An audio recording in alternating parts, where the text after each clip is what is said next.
Vibe with வென்கிக்கு உங்களை welcome பண்ணுறேன். இன்னைக்கு நாம் பார்க்க போகிற விஷயம் லிசனிங். லிசனிங் பண்ணே உங்களுக்கு என்ன தோணுது? கேட்குறது அவ்வளோதானே, ஆனால் அது அவ்வளோ சிம்பிள் இல்லை. There is a difference between hearing, listening. Hearing காதில் விழுறது, நீங்கள் தெருவில் போகும்போது உங்களுக்கு கேட்குற சத்தங்கள் எல்லாமே யூ ஹியர். ஆனால் லிசனிங்னு சொல்லும்போது கவனித்து கேட்குறது. அதுக்கு சில விஷயங்கள் இருக்குது. என்ன? Active listening. முதல்ல ஆக்டிவ் லிசனிங்னா என்ன? உங்கள் கிளையண்ட் பேசுகிறாரு, உங்கள் ஃப்ரெண்ட் பேசுகிறாங்க, உங்கள் வீட்டில் ரிலேஷன்ஸ் பேசுகிறாங்க.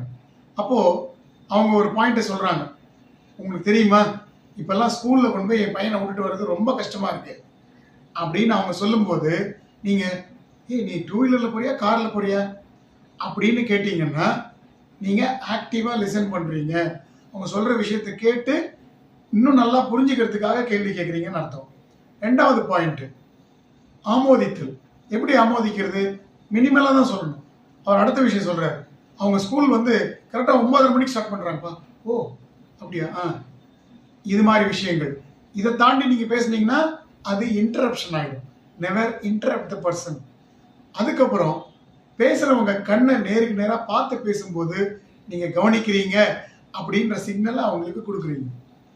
அடுத்தது, அந்த ஒரு விஷயம் அவர் பேசிகிட்டு இருக்கும்போது நீங்கள் அவருக்கு கிட்ட, அதாவது அவரை நோக்கி நீங்கள் லீன் பண்ணீங்கன்னா அந்த சொல்கிற விஷயத்தில் எனக்கு ரொம்ப ஆர்வம் இருக்குது, நான் அதை கவனித்து கேட்குறேன் அப்படின்னு நீங்கள் உங்களை அறியாமல் அவருக்கு அந்த விஷயத்த சொல்கிறீங்க.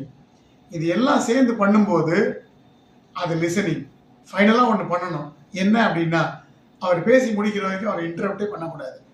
அவர் பேசி முடிச்சதுக்கப்புறம் அவர் சொன்னதை சின்னதாக தொகுத்து சொல்லி, கரெக்டு தானே, இதுதானே நீ சொல்ல வந்த அப்படின்னு அந்த அண்டர்ஸ்டாண்டிங் 2 பக்கமும் கரெக்டாக இருக்கான்னு கேட்டுக்கணும்.